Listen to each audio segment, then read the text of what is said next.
It is peak artichoke season right now. And if you have never cooked with them or simply have no idea how to prepare, cook, or serve them, Kowalski's Markets chef Rachael Perron is here with all you need to know. Rachael, thank you so much for coming in. That's right. This is like the most mysterious vegetable to me. I am so intimidated. Threatening looking thing. And actually, it's an immature thistle. So whoever thought to eat this thing? Not me. I give them props. At it. It's delicious, so it's worth getting it to know. But most of us have only ever had it out of a jar, a can, frozen. But let's talk about how to prepare a fresh one. This is really fun, right? So how do we do it? It's the time of year to actually do it if you're ever going to do it. Okay. First, long stem versus the shorter artichokes really doesn't matter, but the long stem really is an extension of the heart. So if you love the artichoke heart, which is really the golden goose of the artichoke, then this is a great one to look for if you can find them.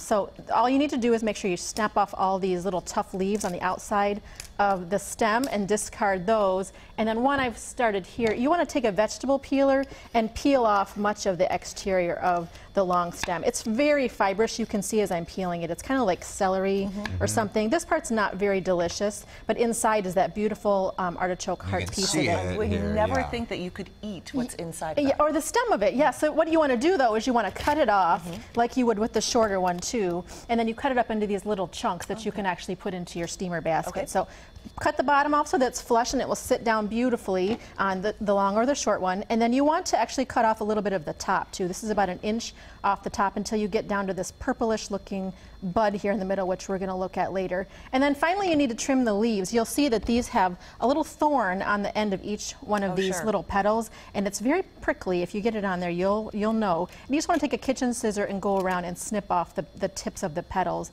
all the way around. So once you've got one ready for cooking, I've got one here, you want to rub it with a little bit of lemon. These things love to get brown really quickly, so you want to rub it down as you're preparing them, especially if you're doing a bunch. And then we're going to put it into our steamer basket. I've got some boiling water here, and I'm going to season it with a little bit of lemon juice and a little bit of salt. And then I'm going to put the steamer basket into the pan of boiling water.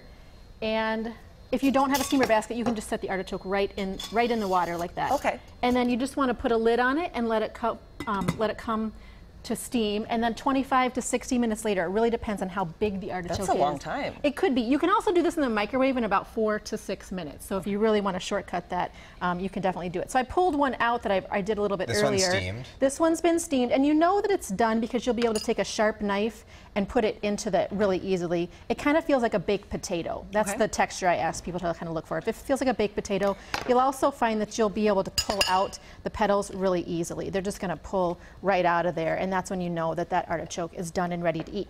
So now what do we do with it? What parts of it can you actually eat? We talked about the stem, and you can eat the stem. Here's some that have been cooked.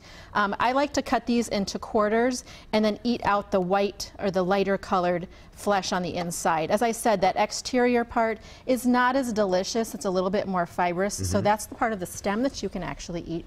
You can also eat these petals. So as I was showing you, just kind of pull these out. Many people eat these patio time. They get a glass of wine. Like a chip almost. It's like a little chip, chips and dip. And you can dip it in a little bit of dip or dressing, a little vinaigrette, or maybe some clarified butter and lemon.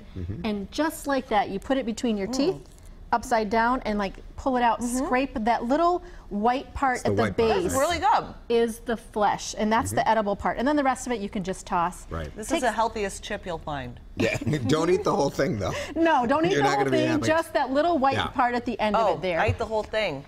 You just chopped into the whole deal? No, you did it fine. It's all right, you got the good part. I put the whole thing in my mouth. Am I going to be okay, Rachael? It's perfectly fine. I'm not going to like turn into an extra fiber for the day. It's great. And then you've got this, when you get down, all the petals have been pulled off, you'll find this little piece on the inside. This is getting down to the choke. And what you want to do is you want to pull this thing off. And you can usually pull it off in one big fail swoop. And you'll see this. This is the choke here. Wow. So that's the part most This is the part that you don't want to eat. This stuff getting in your throat, this you don't want to put in there. Okay. It'll be there for a very long time. You want to pull that out. And you can either use like a spoon, a paring knife, grapefruit spoon, melon baller to kind of scoop this part of it out. Okay. And then what you get when you're done is the golden goose, the little artichoke heart, which you can just cut up. Perfect. Wonderful. Well, this is a lot of work for a little bit of food.